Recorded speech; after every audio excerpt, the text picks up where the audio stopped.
Istanbul, tu payes la pièce et t'embrouilles personne.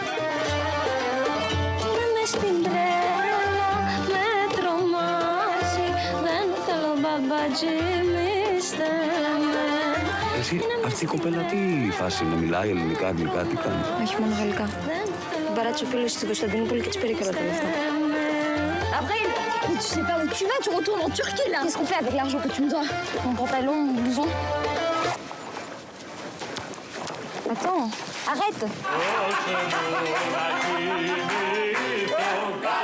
Bonjour Pascal. Bonjour Marion. On reste dans la problématique des migrants qu'on a évoquée tout à l'heure, puisque ce film a notamment été tourné sur l'une des routes de l'exil. Alors c'est une route un peu moins connue puisque c'est la route terrestre entre la Turquie et la Grèce, cette route qui passe notamment par la rivière Ardas, qui est une rivière assez profonde et assez dangereuse. Alors les deux protagonistes que vous avez vus dans l'extrait se rencontrent par hasard sur cette route de migrants.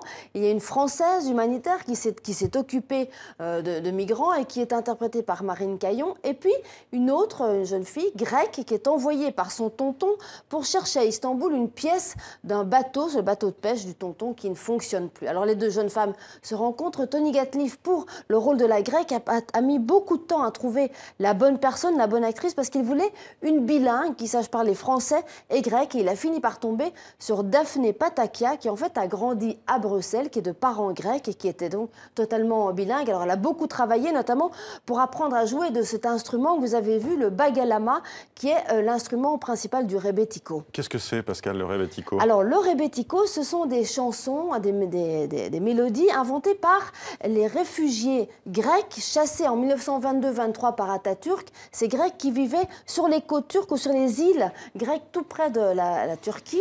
Et donc évidemment un épisode dramatique de cette histoire. Ils ont inventé des chansons pleines de nostalgie, de colère, de mélancolie. Et Tony Gatliff a découvert ces musiques lors d'une tournée pour la présentation d'un de ses films. Il a toujours eu envie de faire un film avec cette trame musicale très mélancolique. Eh bien, c'est fait. Jam sort ce mercredi en France et notamment à Paris. Et à voir. Et on continue, Pascal, avec un festival de rock qui a commencé hier à Bruxelles. À Bruxelles, c'est le festival d'été au cœur de la capitale belge. Alors, c'est la 16e édition du Brussels Summer Festival avec une programmation, comme toujours, très variée et très riche. Cette année, c'est le Canada qui est à l'honneur, avec des invités Beers of Legend, Claude Pelgag et Lisa Leblanc. Alors, il y a bien sûr des stars françaises.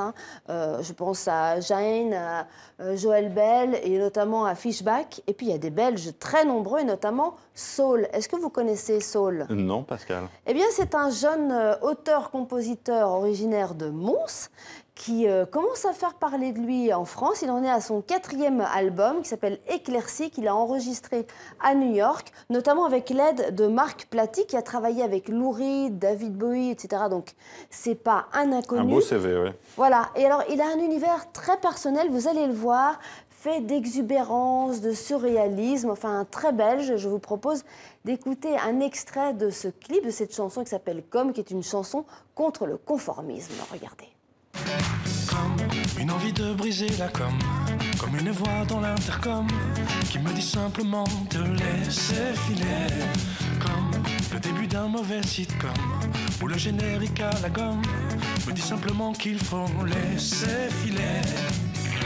Comment il faut vivre aujourd'hui, comment se compare toute une vie, comment il faut vivre aujourd'hui avec ces corps qui me poursuivent. Autour de moi j'entendais et qu'il faudrait que je sois. Je leur réponds simplement come to my world. Si on devait s'habiller sans arrêt s'imiter.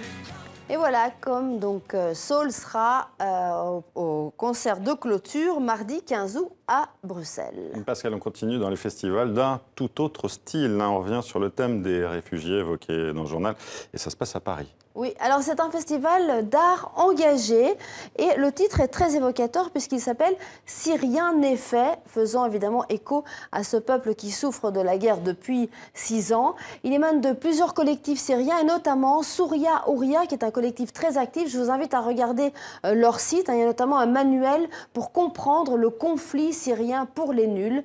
Et puis il y a cette chanson qui s'appelle « La Dame de Damas » qui est basée sur un poème écrit par Jean-Pierre Filiu et qui a été mis en musique par Catherine Vincent et qui est très jolie. Alors, cette chanson, vous pouvez l'acheter sur le site et les bénéfices vont à l'aide pour les réfugiés. Alors, je vous propose d'écouter un extrait. Je suis né sous le Père, j'ai grandi sous le Fils. J'ai dû chanter leur gloire, j'ai enduré leurs vices. Jamais de jamais je n'aurais cru voir leur fin. Jamais de jamais je n'aurais cru vivre enfin. Ce fut une longue nuit, longue de 40 ans. Ce fut l'ère du mensonge, le règne des brigands.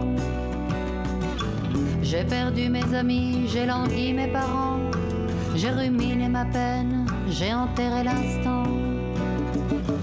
La dame de Damas s'est levée. Et voilà, donc le festival Si rien n'est fait, c'est au Grand Voisin à Paris de mercredi à dimanche 13 août et c'est totalement gratuit. Merci Pascal. Merci. À demain.